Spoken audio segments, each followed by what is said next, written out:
If your current practice routine isn't getting you anywhere near the progress that you want on your guitar, then you, my friend, are watching the right video. Because I'm going to be giving you 5 great guitar exercises for your practice routine. And the reason why these exercises are so great and essential is because they work your physical technique as well as your mental technique. And be sure to stick around till the end of the lesson because I've got a free gift for you and your guitar that you're going to love. All right, now let's dive right into these exercises. Starting with number 1, it's going to be a new take on the tried and true spider walk exercise. If you're currently unfamiliar with the spider walk exercise, I have taught this thing to death on plenty other videos, but it's essentially just a 4-note grouping per string with your 4 playing fingers, right? Your 4 fretting fingers, and it starts on the 1st fret, right? And then you walk your way up to the 4th fret. So you got your 1st finger on the 1st fret there, 2nd finger on the 2nd fret, 3rd finger on 3rd, 4th finger on 4th. So you're corresponding a finger to a fret to start off, right? Now, what we're going to be doing with this exercise, which, normally the typical movement with the spider walk is you would walk up the strings in a linear fashion like this. And of course walk it up fret by fret, which is great, and that is a great exercise. But what I'm about to show you actually kind of condenses the efficiency that this exercise can give you as you walk up the fretboard. What you're essentially going to be doing here is you're going to be starting the spider walk as normal on the 1st fret to the 4th fret on the low E string. But what's going to happen next, as you move on to the A string, you're going to go up a fret. So we're going to be traveling a bit with this spider walk. We're going to be moving it across the fretboard 1 fret at a time, going up this way. So starting with the first 4 frets, then on the A string, we're going to go 2, 3, 4, 5. And bear in mind, the actual movement of your fingers on each string is important. What you want to do is once you play, starting with that first note, you want to treat it like you just glued your finger to the fret now, and then when you move your next finger, you're moving it independently, right? And so each finger kind of just makes its movement as if you just got stuck on the frets. So you don't want to fret it like this, for example, because you sacrifice a lot of accuracy and you're actually using a lot more energy than you need, and your hand will get tired a whole lot faster. We want to practice some economy of motion here. So, as I said, right, first 4 frets, then same thing on the A string, right on 2, 3, 4, 5. And then, as you can guess, we're going to be moving up to the D string, starting on the 3rd fret. So with every string we go up a fret. And here we're on 3, 4, 5, 6. Then we move up to the G string, 6, 7, 8, 9. Moving up to the B string. That was 4, 5, 6, 7. My bad. Moving up to the B string, we have 5, 6, 7, 8. And then moving up to the high E string here, we're starting on the 6th fret, 6, 7, 8, 9. So do you see the pattern here? It's actually really simple when you think about it. We're starting here on the 1st fret of the low E string, and then moving up. So the movement I'm doing here, once my pinky has hit that, right, and I've glued it, so to speak, to the fret there, my first finger is going to make its way over and prepare to begin the next grouping of 4 notes. Right, and we do the same thing as we move to the D string. Same thing to the G and B, right, and then high E. Now here's where it gets a little interesting, because we're actually going to keep going. Even though we have reached the high E string, we're going to keep going. So here's what we do. Once we've hit these last 4 notes, our first finger is going to climb up, and we're going to continue going up a fret while going back down the strings, right? So at this point, we're starting on the 7th fret of the B string, going 7, 8, 9, 10, and then jumping up on the G string on the 8th fret, 8, 9, 10, 11, then jumping up on the D string, that's the 9th fret, 9, 10, 11, 12, jumping up to the A string on the 10th fret, 10, 11, 12, 13, and then finally jumping up to the 11th fret there on the low E string, 11, 12, 13, 14. But we're still not done, right? We want to really get the most out of this exercise. Now, let me first explain why this is so efficient here. Is because as you go up the fretboard, the frets get closer together. As the notes get higher, they require less vibration, and so that's why you get higher pitches, and that's why the frets are closer together. And because of that, it feels different when you're playing notes up here than over here, because that difference in space actually makes an impact. And sometimes it can be harder to play on the upper frets, especially if you're, new to guitar. So this is a great way to get you acquainted with a very simple and straightforward exercise with the changing of the spacing between the frets. That's kind of like the sort of like clever benefit behind this particular exercise. And we're climbing up the fretboard a lot faster by doing this thing where with every string we're skipping. Instead of having to like walk it up linearly one at a time, that'll take a whole lot longer to get to that point. Some of us don't have that kind of time. I get that, right? So this is a very time efficient version of the spider walk. We'll call it the spider excursion, right? Because we're going on a little trip here. Now, once we've made it to that last 4 notes, which I believe was the 11, 12, 13, 14. Now we're going to work our way backwards. And we're going to do this.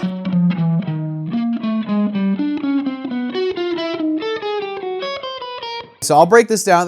Think of it like we're retracing our steps with the exercise. This allows it to be very cyclical, and you can just repeat it as many times as you want. Once we've made it from 11, 12, 13, 14 on the low E string, then we're going to play 14 again, but then work backwards. So 14, 13, 12, 11. And then now we're leading with our pinky going to the next string. So when we're on A, we're going to go 13, 12, 11, 10. Then again, we're leading with the pinky now that we're going backwards on the D string, 12, 11, 10, 9. Then once we get to G, we're going 11, 10, 9, 8. And then on B, we're going 10, 9, 8, 7. All right, and then on high E, we're going 9, 8, 7, 6. Wow, counting backwards is hard. And then now we've reached the high E string, but we're still trying to make our way back to that first fret. So we are going to, right, once we've gotten here, we're going to continue moving down, right? And then our pinky's going to reach now the 8th fret. We're going 8, 7, 6, 5. And then on the G string, we're going 7, 6, 5, 4. Then on the D string, we're going 6, 5, 4, 3. And then on the A string, 5, 4, 3, 2. And then finally, we've made it all the way back to 4, 3, 2, 1 on the low E string. So let me just quickly demonstrate how this spider excursion, how it looks in its entirety.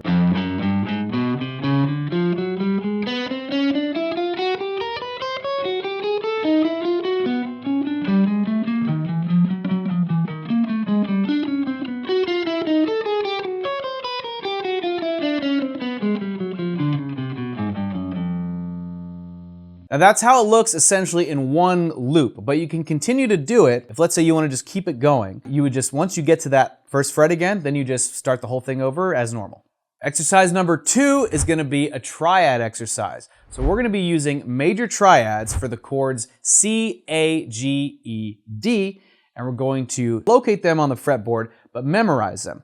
So we're only going to be going up to the 12th fret. So once we've reached, once we've covered that kind of ground, it just kind of continues on in an upper octave. So we don't need to actually go past the 12th fret for this exercise. What we're going to do is we're going to find the 3 major triads. We're going to find out where they are. We're going to memorize where they're at. So that way, whenever we're trying to play different inversions, let's say, of those chords, those triads, we've kind of mapped them out on the fretboard. So this is going to be a great exercise. It's going to be a little bit both on physical technique, but it's going to be more mental technique heavy.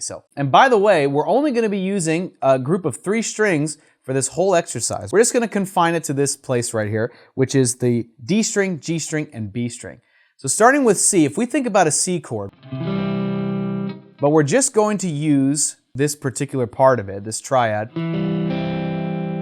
right, which is actually considered a C chord in the first inversion, because it's starting on the 3rd here, right? We're actually starting, if we took the C chord, right, then remove that low C note with our 3rd finger, which is 2nd finger on the 2nd fret of the D string, and then G string open, then 1st finger on the 1st fret of the B string, just those 3 notes. That would be our first triad, right? It's the soonest on the fretboard that we reach a C triad, C major triad, right? Which by the way, if we're gonna, because this is gonna this is going to be relevant later. We're going to be going over how these shapes are movable. This is what it would look like if, let's say, this were a fret here, right, behind the nut, which, you know, kind of memorize what this looks like because we're going to see it again, like I said, later. So just in this position, that's what it looks like. There's our first inversion, C triad. Then we have our second inversion. All right, and what we're doing here is we're on the 5th fret, right? Remember, we're just on the D, G, and B strings. So you can take your 3rd finger, for example, or your 1st finger if you want.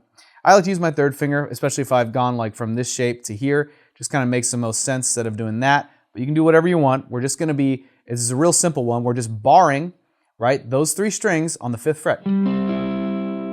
That's our second inversion, right, of the C chord, C triad, right? A triad and chord are the same thing because what makes up a chord is at least 3 notes. So there's our second, there's 2 of 3 triad shapes that are on the fretboard. Our third one is going to be our pretty much our straight ahead C chord triad, which is right here, which is the 10th fret on the D string with our 3rd finger, and then 9th fret on the G string with 2nd finger, 8th fret on the B string with our 1st finger. And this is a really easy, you know, chord shape as far as our fingers are concerned, right? Because it's almost like a little staircase, right? So those are the 3 major triad shapes that you find on the fretboard when it comes to those 3 strings. So when we have the C in the first inversion, C in the second inversion, and then our regular C chord. Now the reason why this isn't called an inversion is because the lowest note is actually the root note. This note right here is C. So just a quick fun fact, right? A triad is comprised, a major triad is comprised of 3 notes. The first, right, or the root, the third, and the 5th. So these are all just root, 3rd, 5th groupings, just in different orders. So for example, this one right here, we have the 3rd, 5th, and then root. And then in this one here, we're starting on the 5th, we have 5th, root, 3rd, and then here we have root, 3rd, 5th in the natural order of things, right? If you think about just order of numericals, right? 1, 3, 5, that's the order. 1, 2, 3, 4, 5, right? That's the order of how it goes. So when we're having our 1, 3rd, and our 1st, our 3rd, and our 5th, that's more or less the straight ahead C chord, right? So we're going over the regular chord along with the 2 inversions for each of these chords, C, A, G, E, D. So we just did C. One more time real quick. And like I said, we're not going to need to exceed the 12th fret because we're just going to be starting over. Right? This right here is the same as this. It's in a difference of octaves. Oh, sorry. There you go, right? So it's important to memorize these shapes and also think about the whole, like, you know, root, 3rd, 5th thing. So even if you don't know how to find that just on the fretboard, that's going to come with practice. You can just start off by knowing, okay, that each of these shapes, which you're going to find are identical with the other chords, they're just in different positions on the fretboard, right? Those shapes are going to basically tell you, you know, this one right here is a triad in the first inversion, this one here, triad in second inversion, and this one here is just our regular old triad. Okay, now moving on to the A chord, starting with the open A chord, right, which we know as, right? But if we were to, again, omit that low note and just focus on the notes on the D, G, and B strings, we have the 2nd fret here, which you can bar with your 1st finger, 2nd fret on the D, G, and B strings. So we're starting, right, the soonest A triad that we find on these strings is our 2nd inversion, right, remember? And then next we're going to be finding our regular chord, right, our straight ahead triad, which is here. So with our 3rd finger, remember this shape? I told you how each of these shapes are identical. So even if though we're playing different chords, like now we're in A as opposed to C, the shapes are still identical. They're just in different positions on the fretboard. So with this one, we're on the 7th fret of the D string with our 3rd finger, and then 6th fret on G with our 2nd finger. And then our 1st finger is going to be on the 5th fret on B. And that's our A triad, right? And then now we got to find our 1st inversion, right? Which is right here. So it's 3rd finger on the 11th fret of D, First finger on 9th fret of G, second finger on 10th fret of B. So we have. So what this is doing, like I said, is we're mapping out more ways, essentially, to play each of these chords. So when we just did C, and then now we're doing A, you can hear how the chords have shifted, right? And we're not even, we're like less than halfway there. So now we're moving on to G, as we know the G chord. We're gonna find the soonest G triad, right, which is actually here. So it's our straight ahead triad, right? Our root, third, and fifth in that order. So our third finger is gonna be on the 5th fret of the D string, second finger on 4th fret of G, and then first finger is gonna be on on 3rd fret of B. A lot of different moving parts here. All right. And then now that we've gotten that, we got to find our first inversion, right? Which is here. Also, this is great for ear training too, because you're hearing how each of these triads, these 3 triads in each chord, are all essentially the same chord. They're just a different order of the root, 3rd, and 5th, as I said, right? So that's another thing you want to really listen for.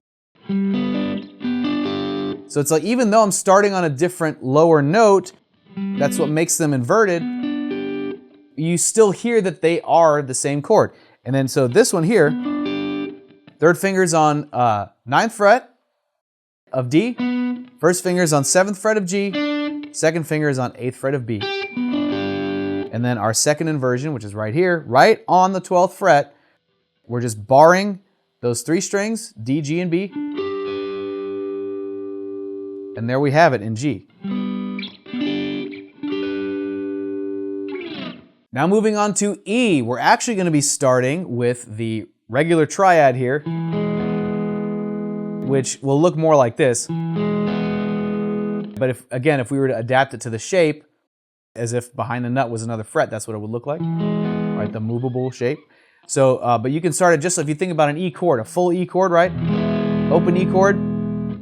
We're just going to be taking, again, the notes on the D, G, and B strings. So go ahead and take your 3rd or 2nd finger, right, on the 2nd fret of the D string, and then your 1st finger on the 1st fret of the G string, and then B string is open. Root, 3rd, 5th, right? And now we're going to find our first inversion, right, which is right here. So it's 3rd finger on the 6th fret of D, 1st finger on 4th fret of G, 2nd finger on 5th fret of B. All right, and our second inversion is right here. So we're just barring the 9th fret on the D, G, and B. Are you kind of seeing the similarities here? Same chord shapes, like same like triad shapes, right? There's 3 of them, right? When we're dealing with major chords, there's 3 of them on the fretboard, and we have found them, right? At least, again, with this 3-string grouping, we have found them for each of these chords, but they're the same shape, just in different positions on the fretboard, which kind of narrows things down in a great way. Finally, we have the D chord, right? We're going to start actually with the first inversion. So if you were to think of a regular D chord that we know, right? If we were to adapt it to its triadic shape, which I don't even know if that's a word, but I'm just going to use it. Almost sounds like Jurassic, triadic. All right, so what we're going to do is, I have fun. What we're going to do is we're going to take our 3rd finger, put it on the 4th fret of the D string. 1st finger goes on the 2nd fret of the G string, and then 2nd finger goes on the 3rd fret of the B string. All right, there's that first inversion, triad shape, right? The triadic period, where triads and chords roam the earth. Next, we're going to find our second inversion, right? We're in the key of D, right? Which is right here. So we're barring the 7th fret on D, G, and B. And then finally, we want to find our natural or regular triad, whatever you want to call it, just our initial chord, right? Our 1st, 3rd, and 5th grouping.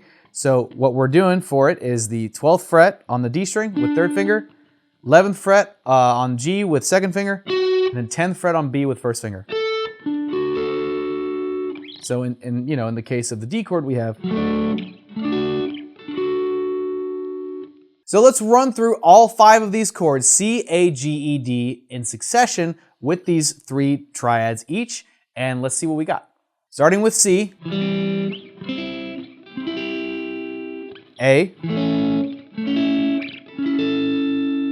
G, E, and D.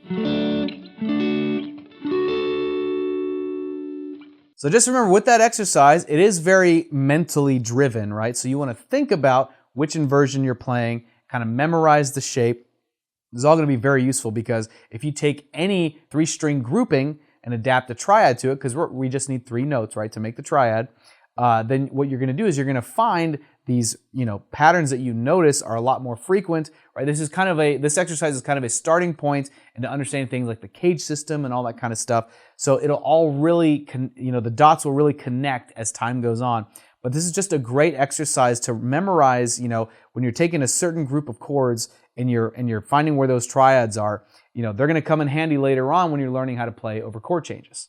The third great exercise, and this is a very important one, we're going to be focusing on our intonation when it comes to bends. Bends are a struggle for a lot of guitar players, understandably so, because it's one of those things where once you bend a note, it is really up to you to determine what note you're actually, landing on. So this is going to be an exercise that's going to be extremely helpful for not only your hands, right, the intonation in the actual physical bends, but also in your ear training to make sure that you're actually hitting the right notes.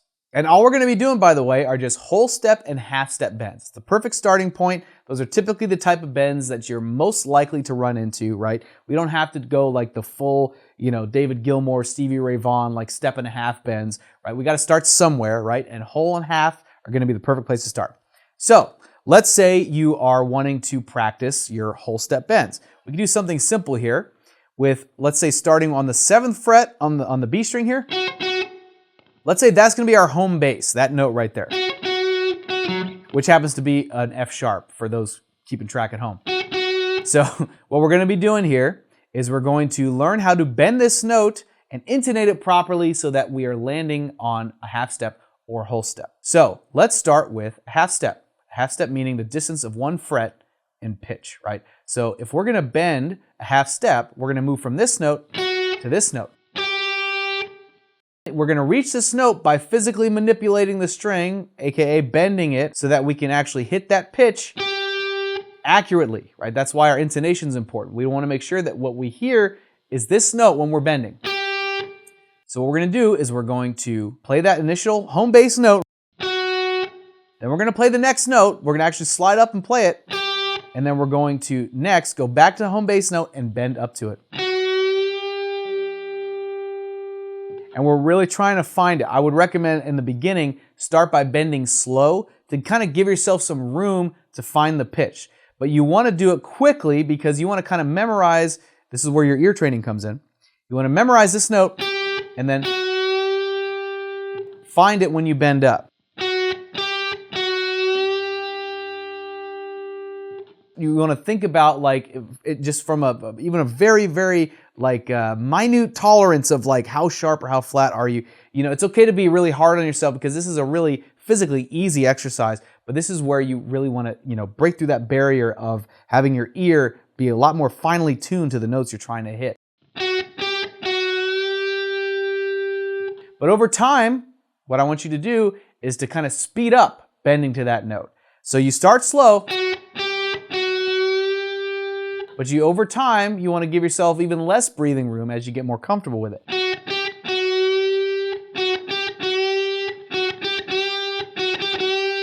To the point where you get, this is kind of the goal I want you to hit, when you're confident enough in the intonation of your bending into a half step, to where what you can do is you can do this, where you hit the notes, normally, but then you'll ghost bend, which meaning you'll bend the string before you actually pick it, right? Before you pick the note, and you'll actually be bent up to the proper note. So it'll be like this.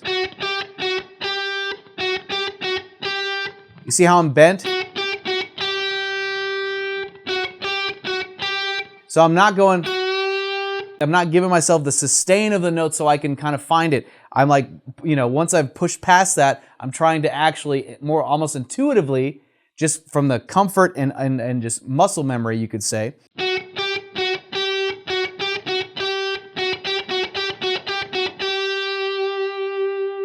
You want to get to that point. And I would actually recommend, by the way, I just reminded myself because I just vibratoed, don't vibrato, right? Because bending to a note without vibrato is a lot harder than vibratoing it. Because when you're vibratoing it, you're giving yourself some give, right? Some wiggle room,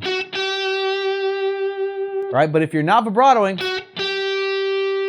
then you're stuck with whatever pitch you're landing on, right? So again, this is for your ear training.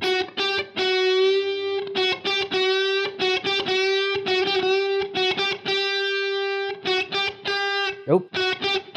See, right there I was sharp. So I had to stop myself and realize, that didn't sound right. Again, if you're able to point that out to yourself, that means you're doing it right as far as your ear training. That means your ear is picking up what you're putting down as far as the notes go. Now we'll do the same thing, but with a whole step. Right, so we're gonna be taking our home bass note, right? 7th fret on the B string, and then moving 2 frets up. That's our whole step pitch difference. So it is going to require more bending, right?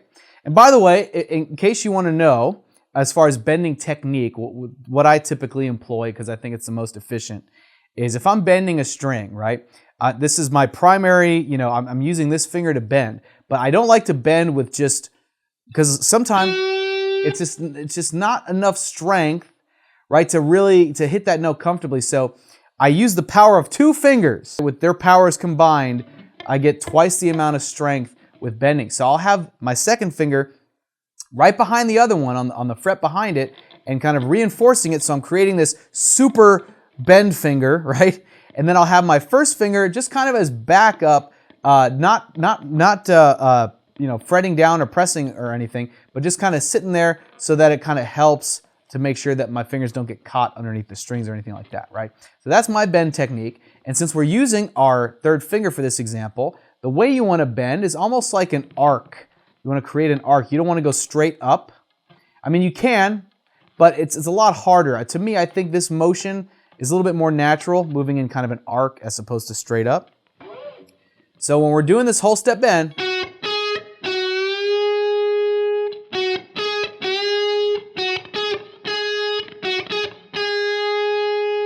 getting to the point where you're ghost bending to the note. You might be throwing a few Hail Marys at first where you're like, I hope it's right. It's okay to put yourself in that position because this is all about practice. This is just you with your guitar, honing this technique, sharpening your axe.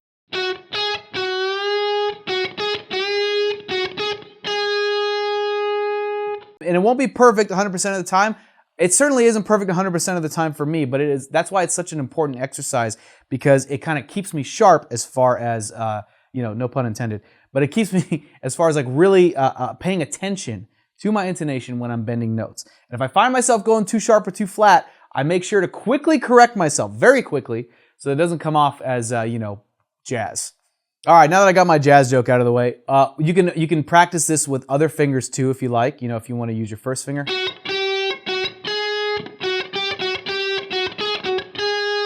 Which, if you want to do kind of the B.B. King style bend, right? It's the same thing, that arc, but I kind of use my thumb to really kind of make this almost like I'm trying to unite these 2 fingers.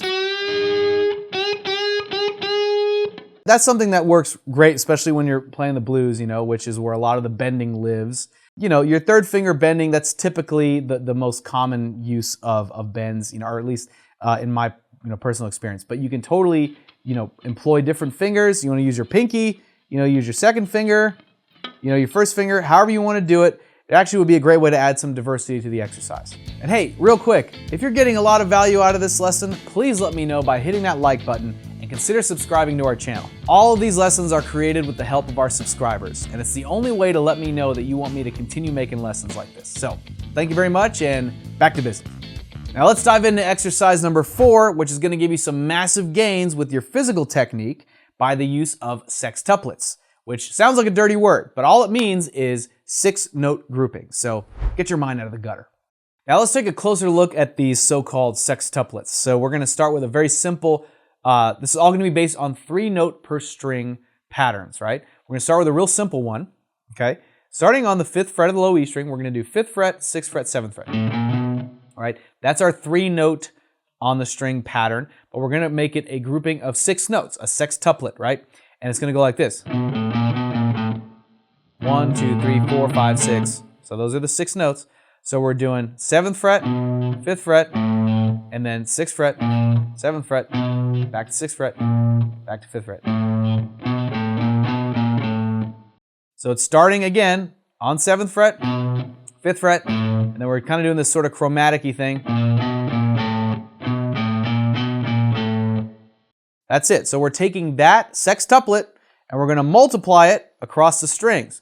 So once we do this, we're doing the same thing on the A string, same thing on D, same thing on G, B, high E. All right.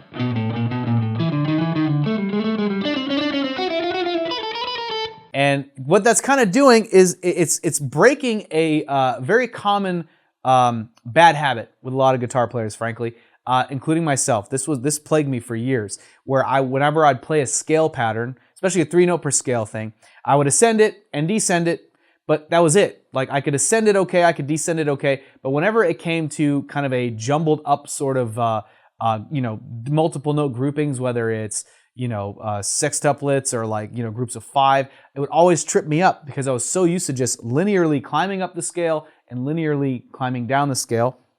That's a big reason why I got straight into my don't play scales philosophy, or rather, don't let scales play you, really, right? Because if we just play a scale a certain way and we completely lose sight of where the music lies in the scale, we're not really playing music anymore. We're just exercising, right? We don't want to do that. I mean, we want to do that right now because these are exercises, but again, that's a whole other topic. Getting back into it, right? So we're doing this sextuplet, right? Group of, across all 6 strings. And this is something you can walk up, right? So once you get here, you can walk up a fret.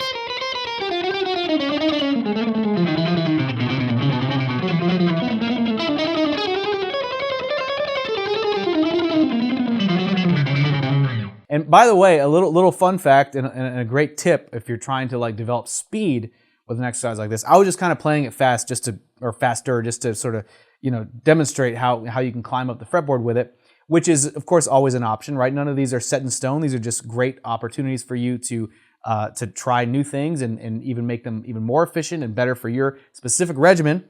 But with your picking hand, the faster, this was one of the most important pieces of advice I've ever gotten when it comes to playing fast, is the faster you play, the softer you want to pick. Which sounds weird, right? We're not all Zakk Wylde, where we're just yoked and we got endless energy and we can pick really hard and be tense. You actually want to go the opposite direction. You want to remove as much tension as possible. And by doing that, you pick lighter.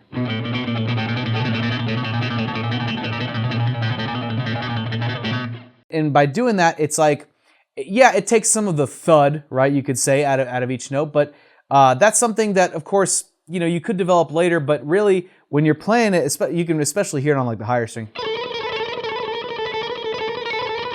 It doesn't require a whole lot of strength, really, as far as picking the note, so you can play nice and soft and still get that cool percussive sound.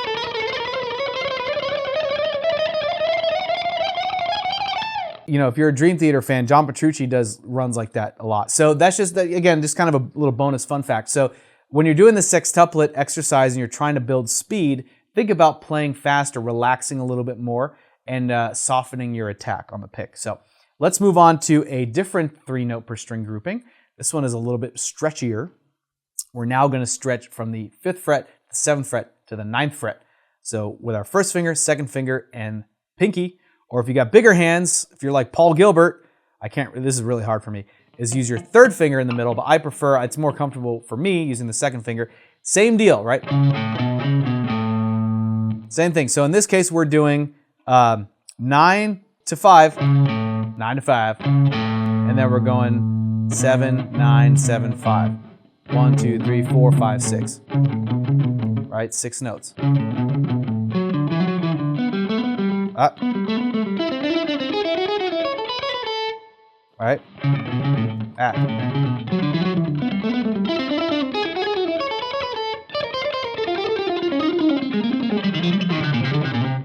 So same thing, you can move it up, fret by fret.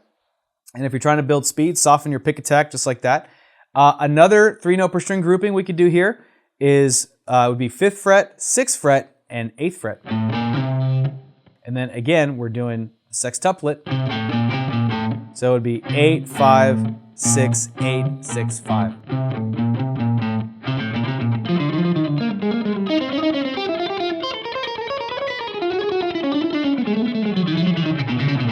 Same deal. The final 3-note per string pattern here is going to be 5, 7, 8, right? And then it's going to be, so we're doing 8, 5, 7, 8, 7, 5. 1, 2, 3, 4, 5, 6.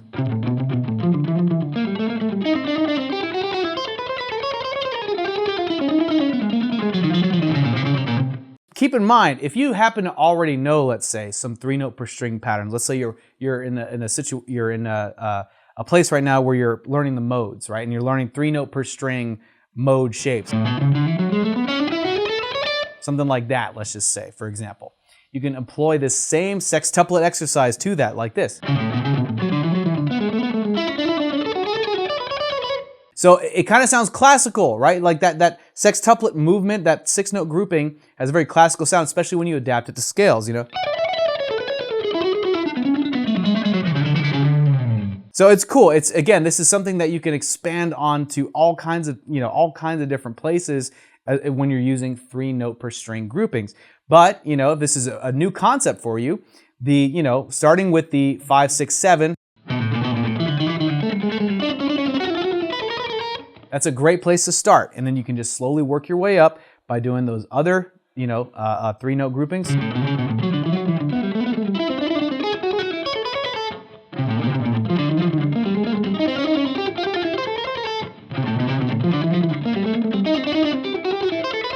You can adapt it to any place on the fretboard that you want.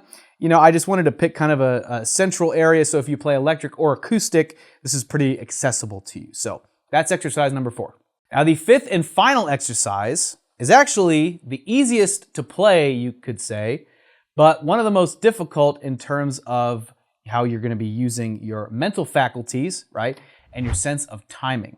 Because that is extremely, extremely important. No amount of just blazing through scale patterns and stuff is going to make up for a lack of good timing if you're a guitar player, right? That's the one thing that I always wish someone told me on day one is be good at your timing and rhythm no matter how deep into the shred world you want to go, right?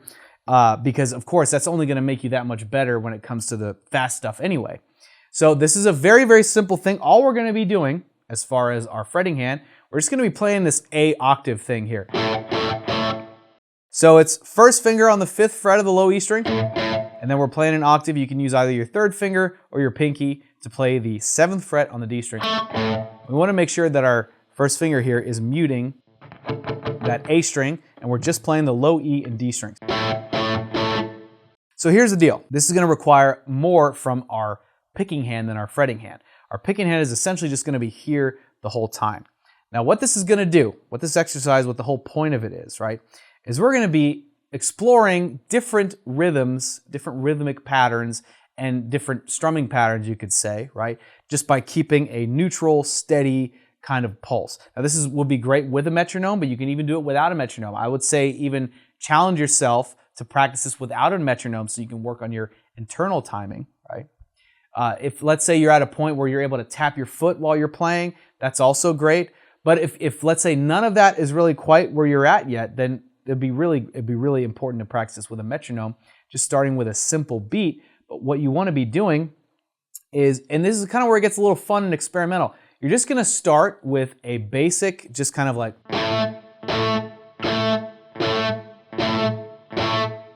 you're keeping the beat yourself, right? And if you're doing this sans metronome, it may not be perfect, but you want to force yourself to think, like, make yourself move when you're doing it, right?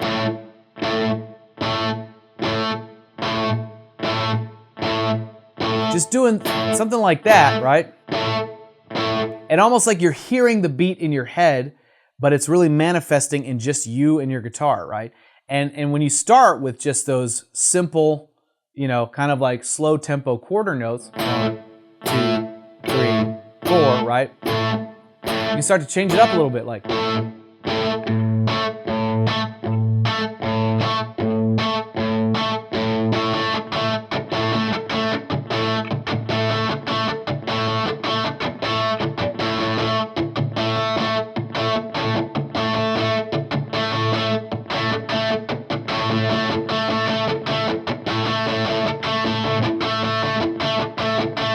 Can't see me tapping my foot, but I'm bobbing, right?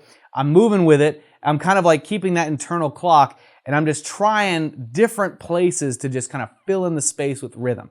Starting with just the simple, right? But throwing in little accents like.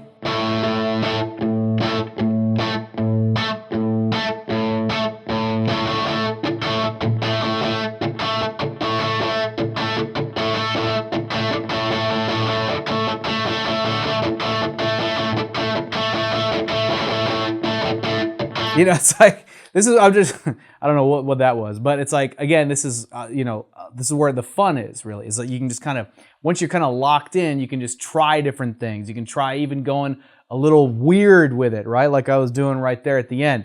So this exercise, again, it's fun, it's loose, but it's extremely important with developing that inner pocket, right? And if you're unable to tap your foot, right, of course, I want you to use a metronome regardless. But if it's just you and your guitar, and let's say you don't have access to one, you're not near your phone with the free metronome app or near a computer to find Google metronome, you're just sitting with your guitar, just bob your head. Just bob, at a slow pace. It doesn't have to be fast, right, or complicated. Just something simple. Start here, and then just kind of, as you're moving, just kind of hit that octave, you know, like I'm doing.